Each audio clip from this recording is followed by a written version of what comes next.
So, there's a lot of different ways we can look at this. One is the abstract sense, where the ordinary user, how do they think about cloud? What does cloud mean to them?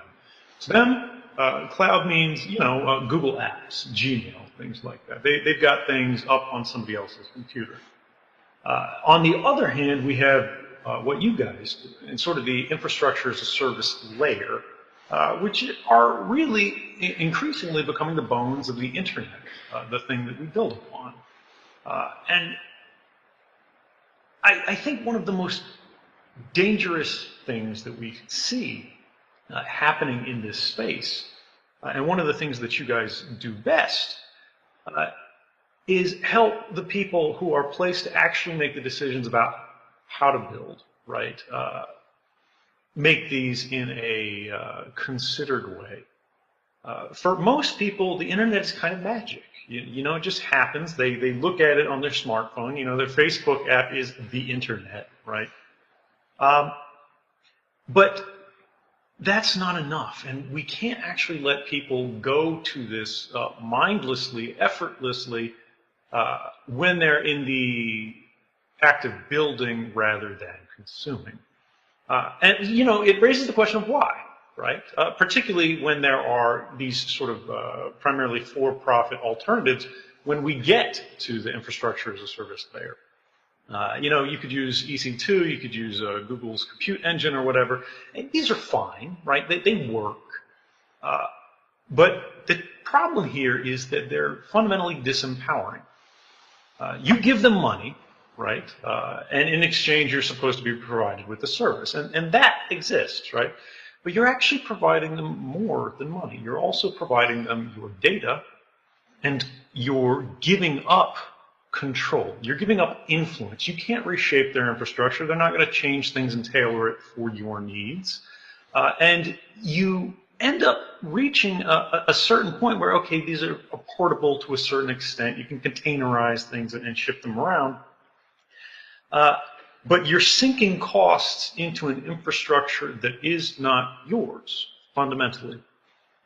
What OpenStack does, right, it makes you lose that fundamental, inherent, silent vulnerability of investing into things that you do not influence, that you do not own, that you do not control, that you do not even shape. Whereas with OpenStack, you build it layer by layer. It requires a little bit more of a technical understanding. But as it's becoming more sophisticated, and as it continues to comply with this very free and open set of values that the open source community in general drives all over the place, but particularly here, we can start to envision a world where cloud infrastructures, right, are not private in the sense of private corporations, but private in the sense of personal, right? Whether you are a small business, whether you are a large business, whether you are a community of technologists, you can own it, you can control it, you can shape it, right? You can build, you can lay the foundation upon which everybody builds. And I think that's probably one of the most powerful ideas that shapes the history of the internet, and hopefully will allow us to direct the future of the internet in a more free rather than more closed way. So probably my most famous involvement has been during the NSA revelations of 2013, which people don't really think about too much in depth because, the NSA is primarily running on a Windows infrastructure, right? They have Linux machines, they've got servers and things like that to do that. For the NSA and the CIA, we've seen quite recently through like the Vault 7 leaks and the Shadow Brokers leaks, that there are also very aggressive GPL violators in the intelligence community. But on the we have a lot of licensing geeks sort of here that are side, interested to hear that. There's this journalistic side, right? How did we actually make this happen? How did we effectuate the return of public information to public hands that revealed sort of unlawful activity, unconstitutional activity, the violation of rights or norms or laws? And this was almost entirely powered by open source. right? The Tor guards that I was going through, I stood up myself. They were running on Debian. We're using, all the journalists were using Tails, the Tails project as their interfaces, because I wanted to limit the amount of mistakes they could make. They were learning on the fly. Nobody had seen this. And of course, they weren't specialists in this. And the Tor project, was really the most critical piece.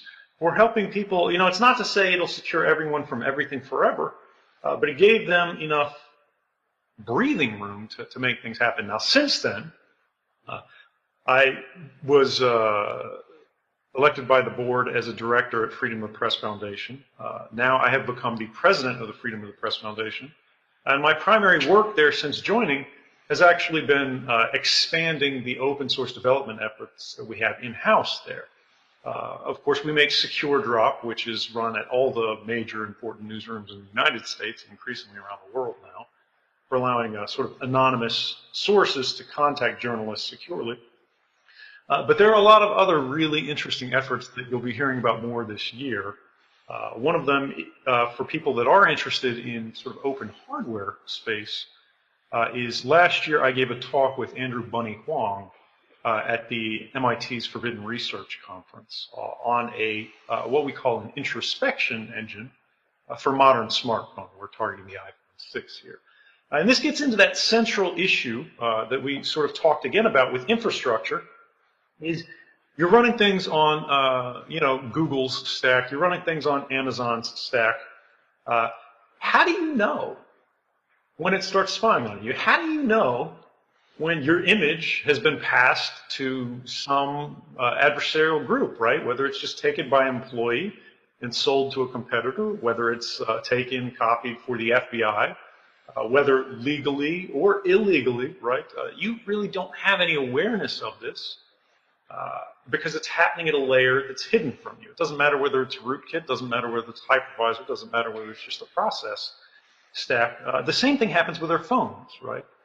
When we turn on airplane mode, when we turn off location services, how do we know the GPS is actually off? How do we know the baseband antenna is actually powered down? We're trusting a software attestation, and a rootkit can make that lie to you. So we are developing a hardware, which is free and open. Anybody will be able to replicate this. We're going to provide the plans. We've already written the paper about it. Where you will be able to actually look at the electron flow over these circuit paths to confirm that for yourself. Think beyond what the license says is clearly lesson number one from this year.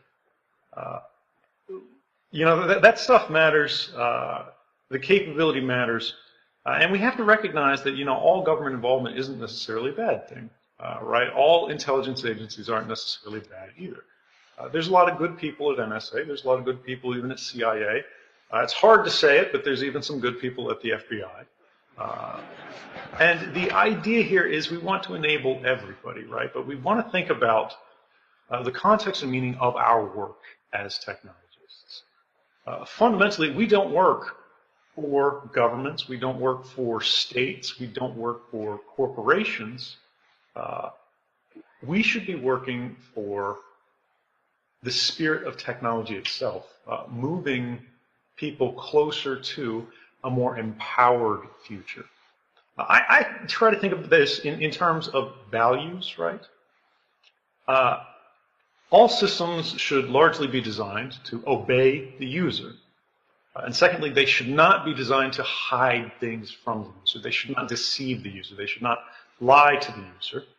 And they shouldn't hide things material from the user. This is one of the largest problems that we have with closed source.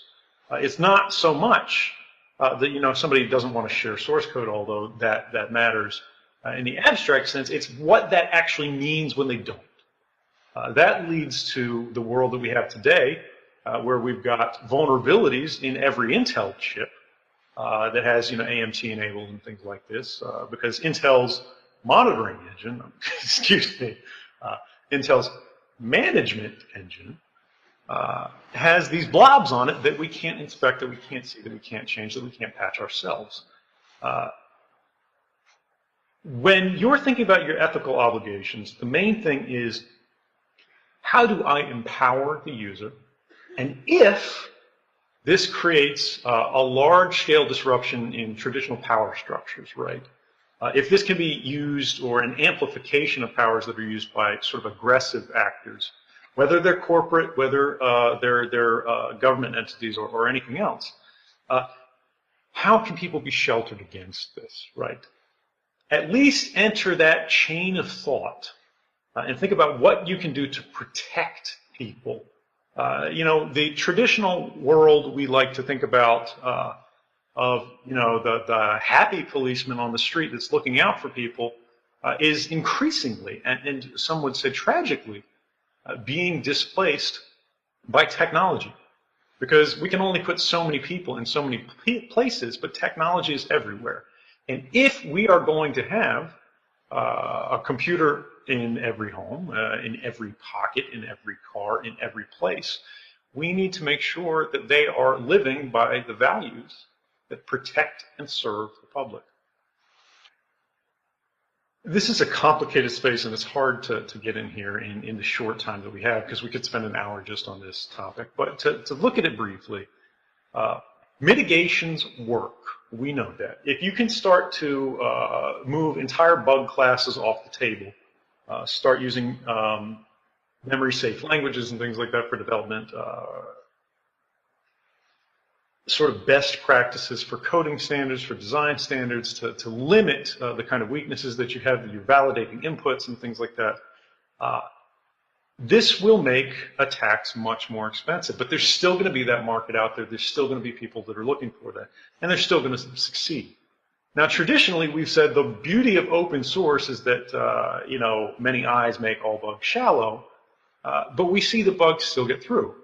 And they still get through for a very long time, even in the most open context. We get things like shell shock, right? And the impacts of this are large.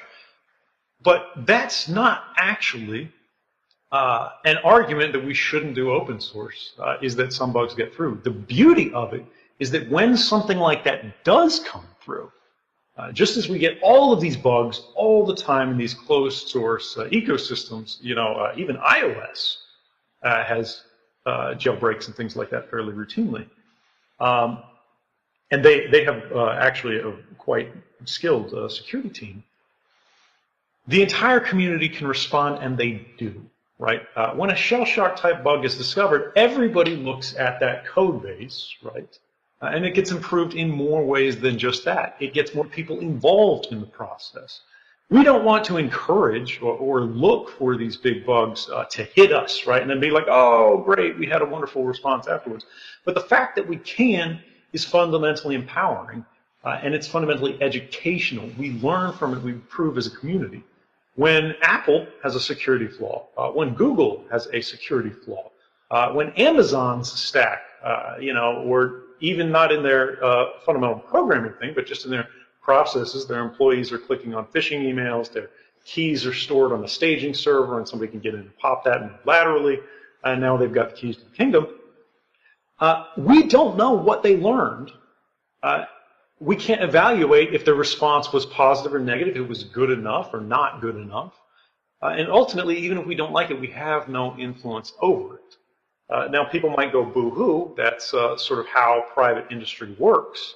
And that's a fair argument, right?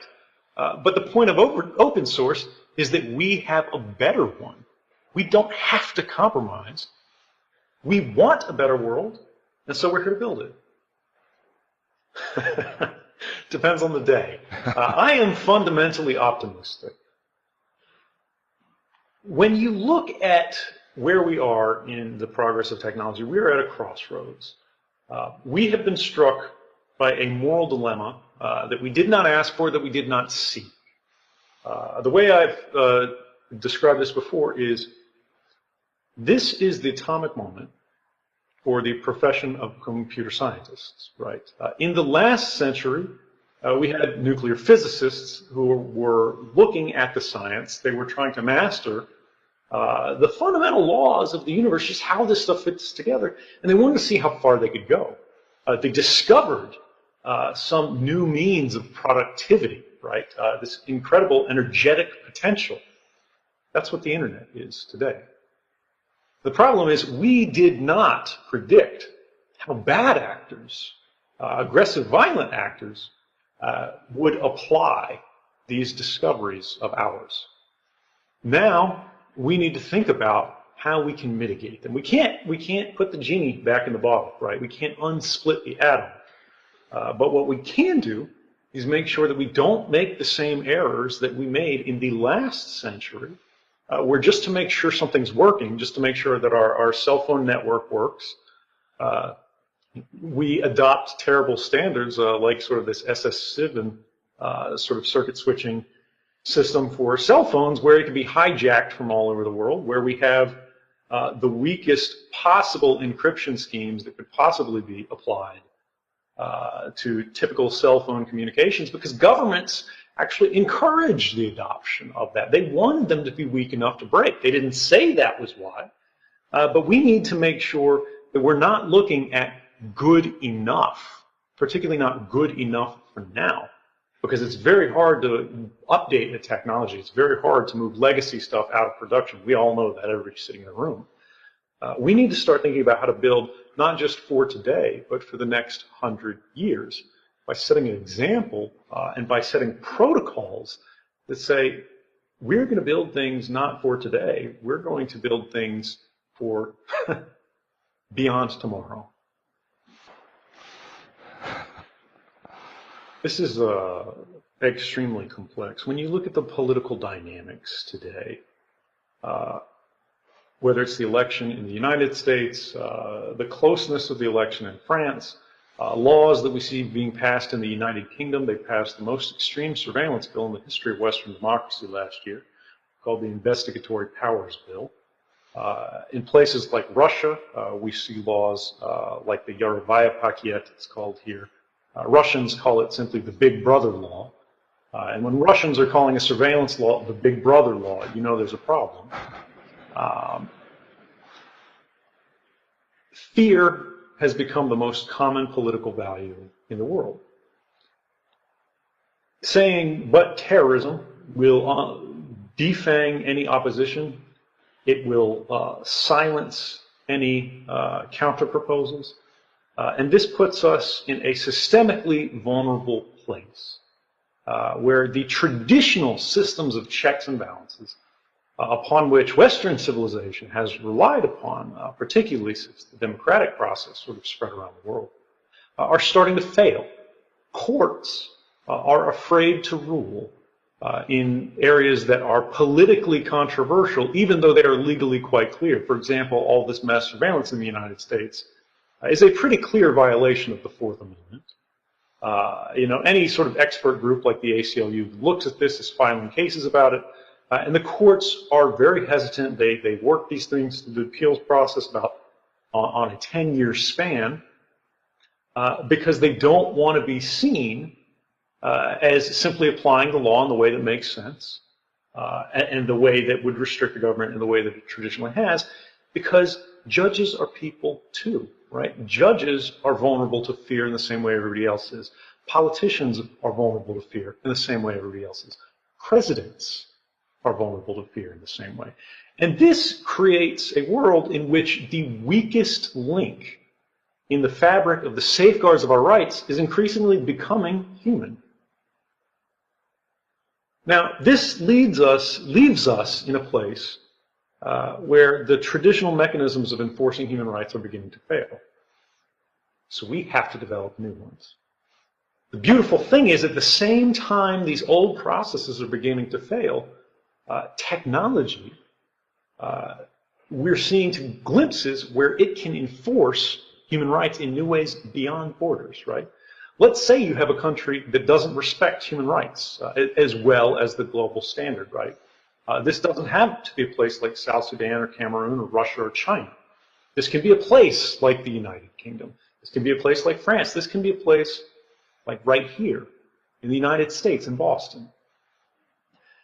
But if we develop protocols, systems that are invisibly surrounding us every day, they're in our pockets, right? Even if somebody doesn't touch the internet personally, their communications are transiting the internet. They're relying upon this fabric that we've built, this mesh, whether it's the infrastructure that you're providing that a hospital is putting their records on, right? that a 90-year-old woman who doesn't even have a computer is still relying on, these same things can be pushed across borders instantly. And when we create safe and reliable means of protecting human rights, right, at the protocol level, at the system level, where rights can't be abrogated simply because it was convenient or simply because someone asked, we create not just a better world, we create a freer world. And it can happen on every corner of the earth as fast as we can proliferate the technology. And I would argue not only that we can do this, not only that we should do this, but if the next generation is to enjoy the same rights that we ourselves inherited. Assert that the NSA would never collect communications on an American, any American, whether they're president or a congressman or whatever, without a warrant. They are lying. In the plain use of language, right? What collect means to you and me, right? That something travels across the phone line, that something travels across an internet line, they pick it up, they save it, and they drop it in their database. That happens to everyone right now. It does not matter whether you're the president, doesn't matter whether you're Congress, doesn't matter whether you're a judge, doesn't matter whether you're an accountant, a lawyer, doesn't matter whether it's you sitting in the room right now. These things happen by default. That's how, of course, the system of surveillance works. Because when you pick up the phone, right, there's not a little flag associated with it that says, oh, this person's the president, this person's a congressman.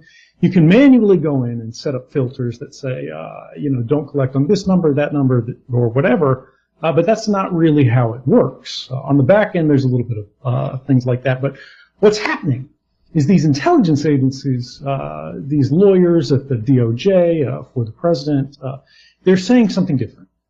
They're saying to them, collect doesn't mean that we copied your communications, that we put it in the bucket and that we saved it in case we want to look at it.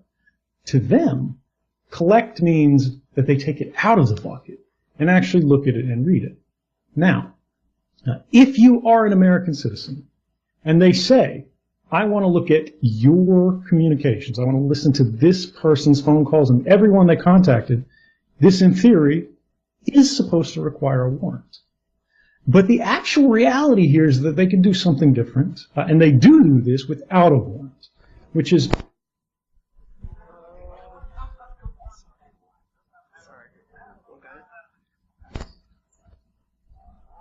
there. That's what mass surveillance means. It means an indiscriminate dragnet collection of all the communications that are sort of washing back and forth throughout this global network every day, whether it's the cell phone network, whether it's the internet, whatever.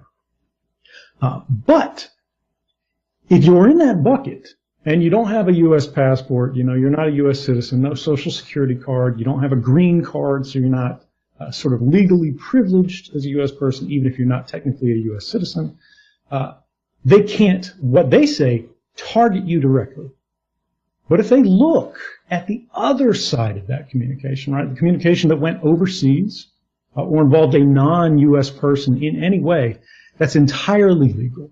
That happens without a warrant. And they don't even have to be targeting a person, right? They don't have to be going, I want to know who this person was talking to on the other side. In Pakistan, I want to pull all their phone calls. And, in there, it happens to be Jeremy Scahill. Or, I'm calling the Moscow escort service or whatever. And Donald Trump is the prime customer.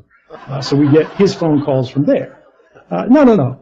It doesn't require that. They can be targeting a machine. They can be targeting a server. They can be targeting a system. They can be targeting the desktop machine, anywhere in the world, a router, and all of those communications that it's passing, right, that include your communications, that include my communications, that include people from Congress and the president, just the same. All of those are in there, and they get displayed in response to the query. Now, I did this professionally at Hawaii. This was my last position. I wasn't interested, of course, in targeting U.S. politicians or U.S. persons at all. My assigned target, right, were Chinese intrusion sets. This is what we call sort of hackers, viruses, malware that are known to be associated with a certain group, right? But because it's the internet, when I would look at these indicators of compromise, which is a sort of a technical term of art of saying some computer got hacked somewhere. Maybe it's at a defense contractor, right? Maybe it's in a university. Maybe it's in a hospital. Maybe it's at a congressman's office, right? And it's sending beacons that are meant for the hacker, they're intended for the hacker, going out across the internet to this server that I know. I say, I want to see everything that comes from that server. Now, when that comes back to me, right, it's not just things that go to the hacker, right? It can be everything that goes to that server, which includes legitimate transactions, because many times these servers are themselves hacked, right?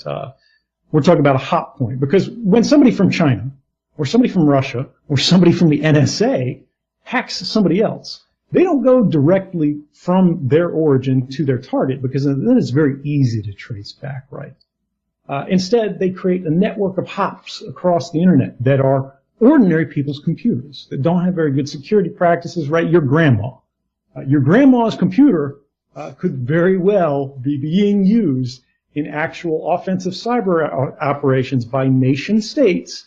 If when you go and you open sort of her internet browser, it's got all those ancient advertising bars and things like that. Well, my grandma's computer contains some very offensive all caps emails. Yeah, exactly. If they're forwarding chain letters and things like that, that's an indication that they're probably popped. But when we dial this back, right, what does this mean? If anybody at the NSA, if anybody at the FBI wanted to review communications about President Obama, right, like me sitting at the NSA, I could do that simply by typing in an IP address that doesn't even have to be the president's IP address, right?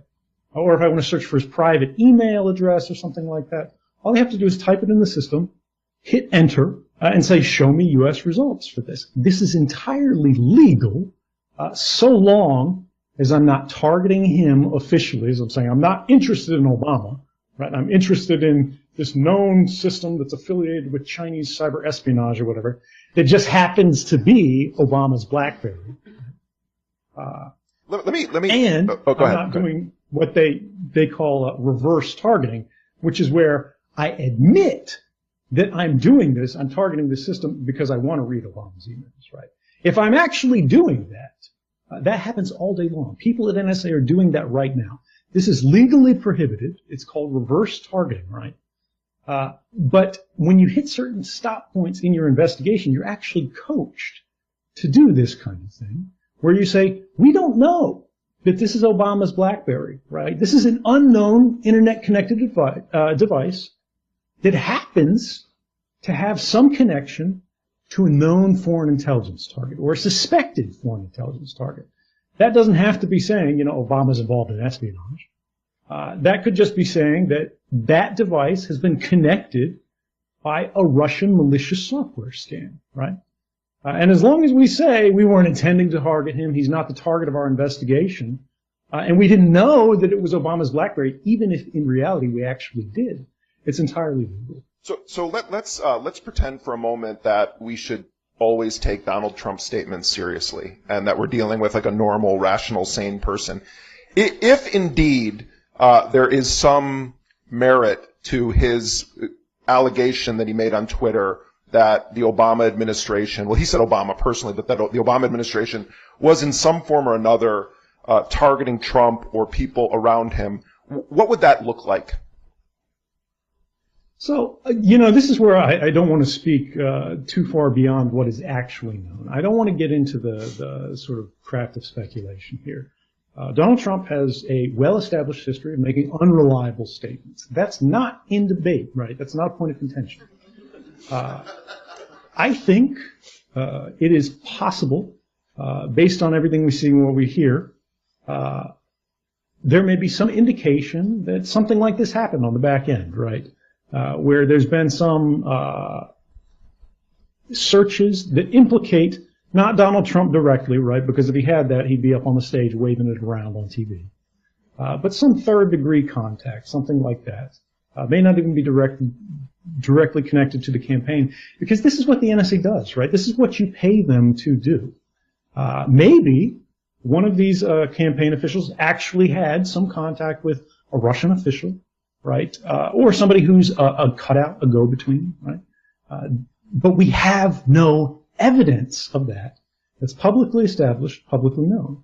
And if Donald Trump or anybody else wants us to take this seriously, they have to show evidence. And the fact that they have not, despite the severity of this allegation, means that they're trying to make political hay, I suspect, out of something that affects all of us, right? Which is the fact that mass surveillance is making all of us vulnerable. Had Obama wanted to read Donald Trump's communications, the communications of anyone in his campaign, right? Or anybody at the NSA had to, right? You don't need the president's authority for this. Any analyst with the proper authorities at the NSA, with the right clearances, who works with X-Keyscore, right? That's the name of sort of our Google for spies that sorts through all of the things that you're typing into on the internet and sending over the wire, or the SMS messages that you're sending, or the phone calls you're making. Could type in these numbers, type in these email addresses, and look at these things, right? That's the problem. It's not so much that this actually happened here, there, or the other, because we don't have evidence for that.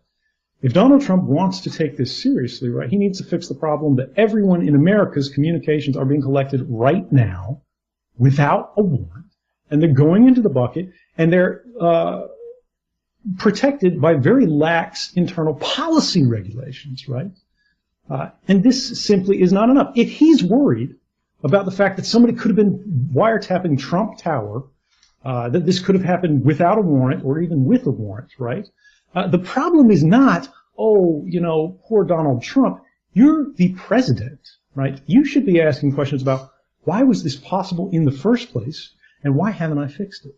Right, and you know, it sounds to me like you're saying that Breitbart is not the best source of intelligence for the president of the United States. Am I correct in saying that?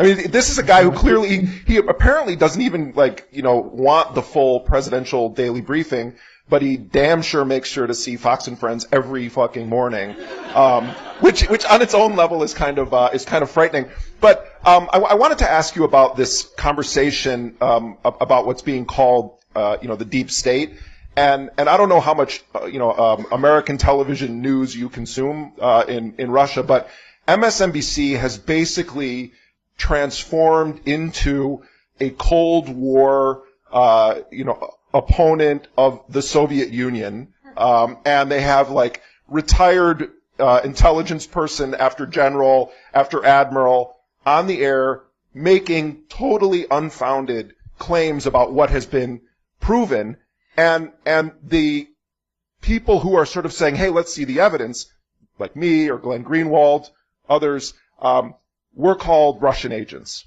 And you, of course, have long been tarred with the allegation that you somehow are in cahoots with the FSB, or that you brought all these documents over to Russia, and you now have been flipped into a Russian agent.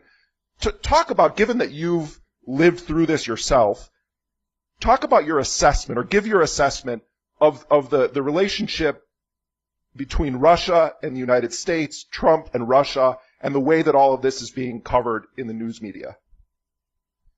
I'll talk about this generally in the context of my case, right? Are you an FSB agent? Crazy allegations. I'm sorry? Are you an FSB agent?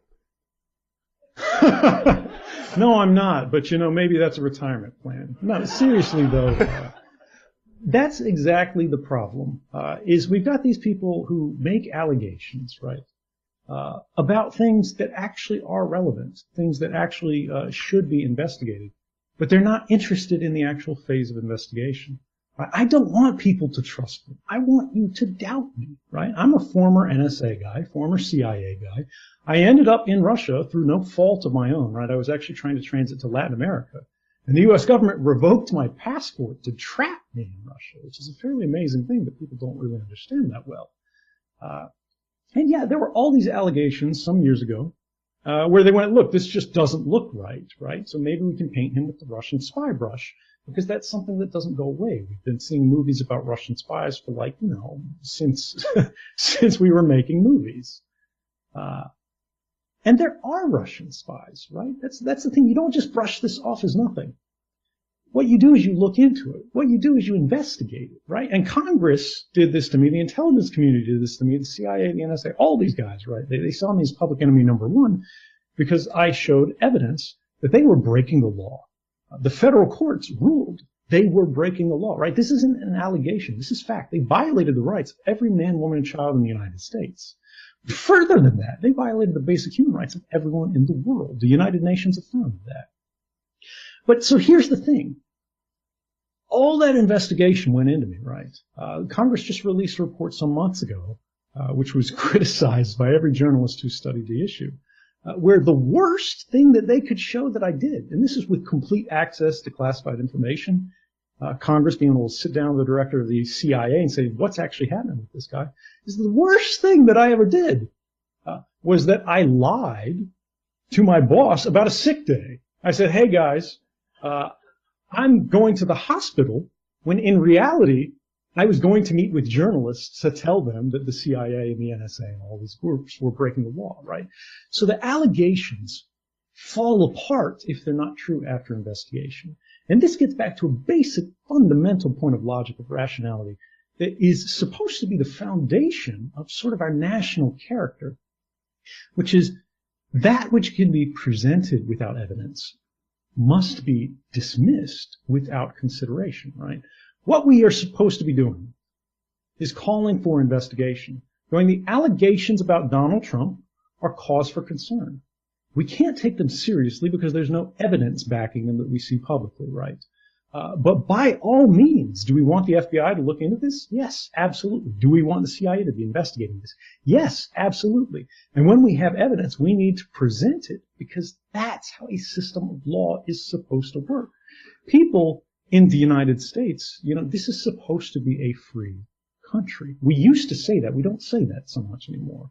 But if this is a free country, right, where people have the presumption of innocence, right, they're innocent until proven guilty, by God, why are we saying the worst things about people imaginable without actually showing evidence of that? Now, there is plenty of circumstantial evidence at this point implicating that Donald Trump's campaigns, the people around him, have causes for concern, right? So we should be digging into that.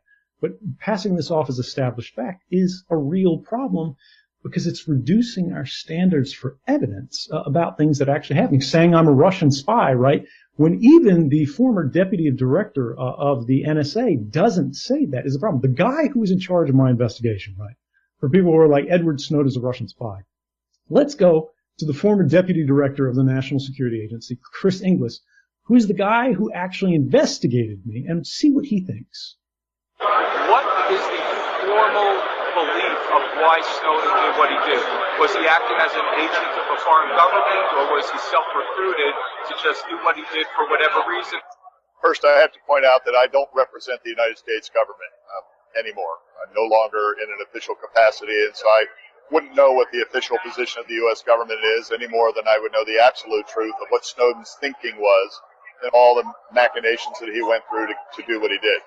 But here's what I surmise based upon a careful observation of the facts available to me. It does seem clear that his intention was to go to Latin or South America after he revealed all this material in Hong Kong. He worked very hard, and his lawyers worked very hard on his behalf to actually achieve that in the days and weeks afterwards. Doesn't seem to me that a destination of China or Russia would be preferred. This was something that was done on the fly. It wasn't carefully thought through. I can't imagine that his plan A was to arrive in Moscow and essentially be in virtual isolation in a foreign country. Probably is a nice enough place to be, but it's not home. So I don't think that he was in the employ of the Chinese or the Russians. I don't see any evidence that would indicate that. And even if they're careful in terms of practicing denial and deception, I think there would be certain telltales in there that would work out more crisply, more cleanly, separate and apart from where he's wound up. Okay, well, clearly he's a Russian agent, so let's just dismiss everything he just said. The relevance of that, though, I mean, just to put it in context for people, I mean, this was a former very senior official at the NSA.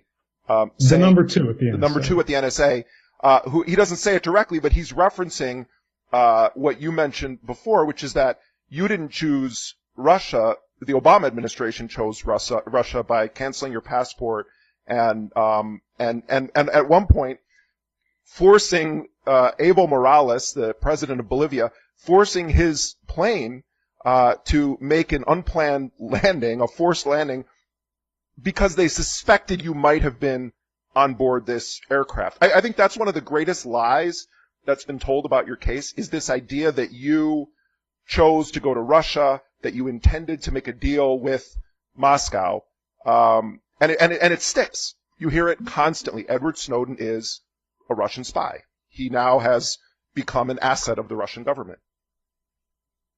Well, the funny thing is you don't actually hear this from serious people anymore. You hear this from sort of the crazy hyper-partisans.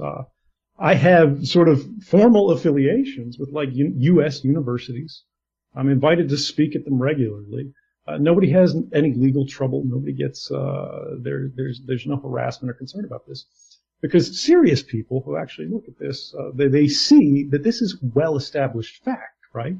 Wait, you're saying that that guy who got caught sending dick pics, who was an NSA guy, that he's not a serious person?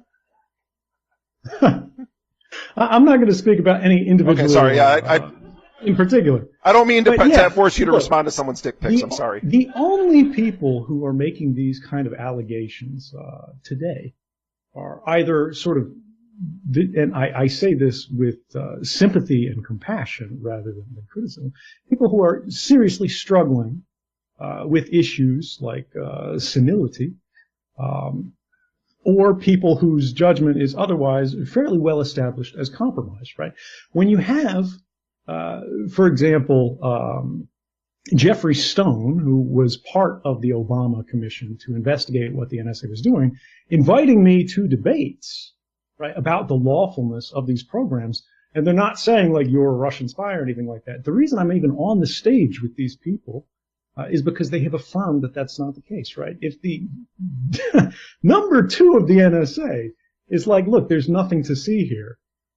The number of times that I agree with the top leadership at the NSA in today's world are very few.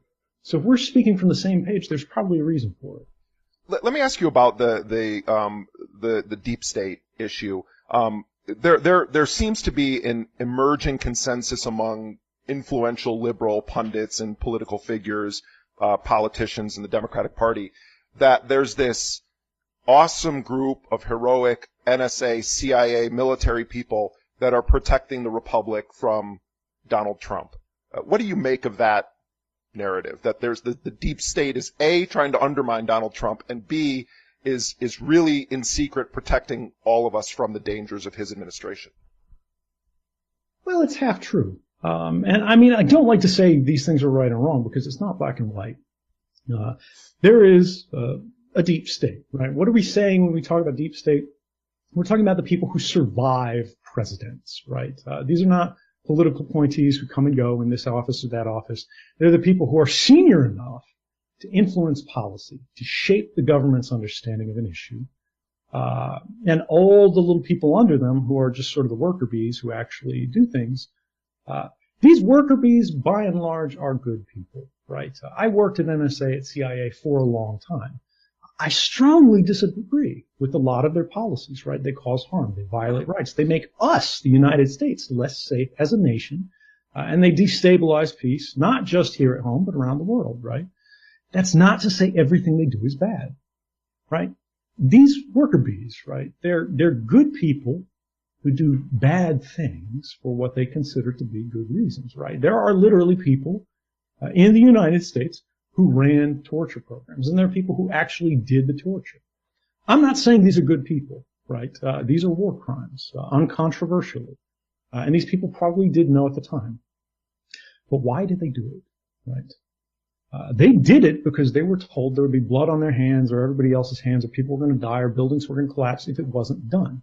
Now, I'm not saying that was the right thing to do. But who are the people who bear the most responsibility for this, right? That's where you find the deep state. It's not the guy at the desk. The guy at the desk doesn't even pick what he's going to do that day. He's ordered to do this, that, or the other. Follow the chain up, right? When you go to the White House, when you go one level down to the political appointees, and then you go that one step down, right? Political appointees who survive beyond presidents, and the people who sort of convert, they roll over from being a political appointee to embed themselves in the government on a permanent basis. That's where you see the deep state. And these are the people who are writing the memos that become our laws. These are the people who create the findings and suggestions that say, you know what, torture would work. Torture would save lives, even though in fact it didn't. And it actually gave Al-Qaeda and ISIS their greatest propaganda boost that we've ever provided them. Because they can say, look, the United States is no better than us. Yes, we chop heads off. Yes, we drill holes in hands, but you know what? They do too. Now, of course, we aren't actually beheading people, but we are dousing people in cold water and letting them freeze to death in a cell after we've beaten them all day long. We had people who had, hummus in their food actually anally inserted. These people were raped with their dinner as a punishment for non-compliance or non-cooperation. We can say many things. We can talk about moments of passion. We can talk about the loss of rationality in moments of panic. But these are fundamentally un-American things. And if there's one thing we need to remember, it's that these people have never faced the inside of a courtroom in a criminal trial. George Bush, right, who was sort of the architect of all of these programs and authorities, he's the one who actually gave all these deep staters the legitimacy to construct and carry these things out. This could not have happened without his support. Is now being rehabilitated in the public eye now. They're saying, oh, he's this wonderful, happy little painter guy. He's like Bob Ross with an accent. No, he's not. He's a real criminal.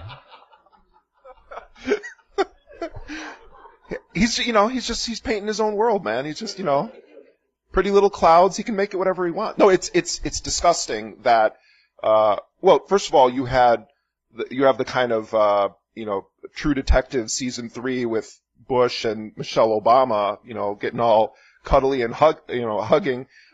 This was a guy who was responsible for wars that killed upwards of 1 million people, including thousands of U.S. soldiers. And he now is being presented as like, he's the reasonable Republican because Trump is so, unfathomably dangerous. And I think it's a disgrace to the soldiers who died, but also the civilians whose lives were treated as like just dirt to step on, around the world. And it really is a sick part of the amnesia that's drilled into our culture of history, of the context of how we actually ended up where we are. I want to close by asking a couple questions about the recent CIA releases from WikiLeaks. Just to put it in context for people, the Vault 7 releases it's about 8,700 or so documents or files that deal with the CIA's hacking capabilities. And one of the things that's gotten a lot of attention is the idea that or the platform that allows a particular Samsung TV to be turned into a kind of in-home surveillance device. And, a lot of people now are becoming aware of what's called the Internet of Things. You've got your refrigerator is hooked up to the Internet. You've got that damn Alexis or Siri or, Go Google or whatever it's called. I know you very early when this came out said that this was extraordinarily significant. What to you, given your expertise and your background, what are the biggest takeaways from what has been released so far, and what do you think is important for people to understand about what's contained in these CIA documents? Yeah, I mean, there's a lot to talk about here. The thing that I don't like, that I'm not so impressed by, is everybody's talking about, Samsung TVs. Nobody really cares about these Samsung TVs in terms of what this means for our future. Any device that's connected to the Internet can be hacked, right? And this Samsung TV, in this circumstance, is not hacked through the Internet. This is a USB-enabled hack, right, where somebody has to, this is an old version of TV, by the way. They had to go in and actually stick a USB drive in it, start the TV up, and that would hack the TV. Then you pull the USB drive out, and the TV starts listening in on you. And people go, oh, well, the CIA is not going to be breaking into my house, right? And that's actually true. That's me. Don't panic. But they don't go into your house, right? What they do is they wait for when these devices are being shipped to you, when you order them on Amazon or whatever. They go to them at the airports. They get the box. They use a little hair dryer to soften the adhesive. They open up the box. Then they put the USB stick in it. They seal the box back all nice and perfect. And then they ship it on to you. And now your router, your computer, your TV is hacked. This is a very routine thing that happens, right? Wait, so you're saying that the CIA just doing the hands-on on this, by the way. That's the FBI. Just to clarify, so and I know that there are documents that were made public because of you. that showed that they're intercepting routers and other devices in bulk, right? And like, for instance, some of the exports from the United States that deal with internet technology and are going overseas, they'll actually contaminate those devices without necessarily knowing what specific person's going to get them. They're contaminating them at the source before they're shipped. Sort of. Okay. It's not Yes, that it's a they question, do not a this statement. en masse indiscriminately for everything, right? It's not like every iPhone that gets sent to China is backdoored. If they know there's a particular zip code or a particular region that has like a nuclear facility in it, they'll do this kind of thing. And that would be appropriate in many cases. You would want them to do that. But this is a method, right, that they apply to many different things, where they'll also do this to political parties, right? They might also do this to a newsroom if they see that a device is going to a particular building or whatever. These are the kind of causes for concern. Scope out from the individual thing of how does this affect me?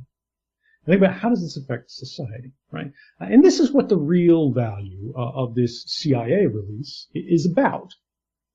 The most important thing here is that we now have concrete evidence that the CIA, the NSA, the United States government writ large, and our partners in places like the United Kingdom are supporting a commercial market in making every internet-connected device less secure. They are paying companies to develop what are basically digital weapons or tools, like burglary tools, that will break into any device, right? And then when they create these things, the problem is anybody can use them, right? You don't just have to have the tool if you can rediscover the same kind of thing, which studies just came out in the last week showing the frequency of this, by the way, for any given tool is 5 to 20% per year, right? 5% if you believe sort of a not very reliable RAND study from a closed data set. No academics are allowed to look at it. No universities are allowed to look at it. They just say, trust us. These numbers say what they think they are. They say there's a 5% chance every year that when the government uses a new kind of wiretap capability, the Russians, the Chinese, random hackers, whoever will rediscover it and can use it to listen to American iPhones, right? Or Samsung TVs in the United States, whatever the device of the day happens to be. Or 20% every year. That's insane, right? This doesn't happen in any other industry. If every time you bought a hamburger, there was a 5% chance that would kill you, people wouldn't be eating hamburgers anymore until they change the law. This is the dynamic that we really see in this release, and that's the thing that people are focusing the least on outside of policy circles, because it's not very exciting, it's not very accessible, it's not very easy to understand. But this largely misses, I think, the top level point when we think about all of this stuff. And this dynamic of Donald Trump, the fact that the world is on fire, the fact that the president's statements can't be relied upon, the fact that his laws are violating our Constitution in such a blatant and open manner, right, is that this is actually not new. What's different is he is so inept that we see it, right? Even his representatives go on the news, and they don't try to lie carefully. They don't try to lie in a manner that has a kind of art to it. They do so openly, without shame, because they say, what are you going to do to stop us? But this happened in the Bush administration. He created a warrantless wiretapping program that, on its face, violated the Fourth Amendment so badly, so boldly, that the Attorney General of the United States at one point refused to sign it because he didn't think he could defend that if he was eventually brought into the docket one day. What did the president do? Well, he didn't go, all right, well, the Attorney General says this isn't legal, we shouldn't do it. He turned to the NSA director and said, well, the Attorney General won't sign off on this. Will you do this anyway? And the director of the National Security said, well, the president's asking me. Sure. Even though he knew that was a violation of the Constitution. Let's go to President Barack Obama, right? This is a similar thing. Obama was a fairly progressive, fairly liberal politician by American standards. And I don't mean on the American political spectrum, because he was actually pretty far right as far as what people would consider to be a liberal. He was the one who said, the world is a global battlefield. I'm going to assassinate U.S. citizens without a trial outside of an actual combat zone because I believe they're a threat to the United States. Now, right or wrong, whether you think he was justified or unjustified in that, that's unprecedented, and that's clearly a violation of due process, right? But this happened. When you look at the statements of journalists who worked under the Obama administration, we're talking mainstream people, right? They're describing his activities against the press as a war on whistleblowers, a war against the press. Whenever something comes to the public eye, cyber operations that are questionable, things that failed, he starts trying to put people in jail. The editor of the New York Times, right, this is not what we would consider sort of a radical fringe source, said the Obama White House was the most secret they've ever dealt with. James Risen, who the DOJ for some time threatened with jail if he wouldn't reveal who his source was, said Obama was the greatest enemy of press freedom in a generation. Now, what does this all boil down to? Why does this matter? The reality is all governments lie. All governments break the law.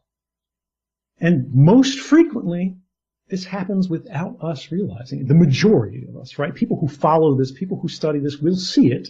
They'll complain, they'll protest, but they don't have critical mass because they don't have control of the airwaves. They're sort of shuttled off in the corner of the room where they talk amongst each other.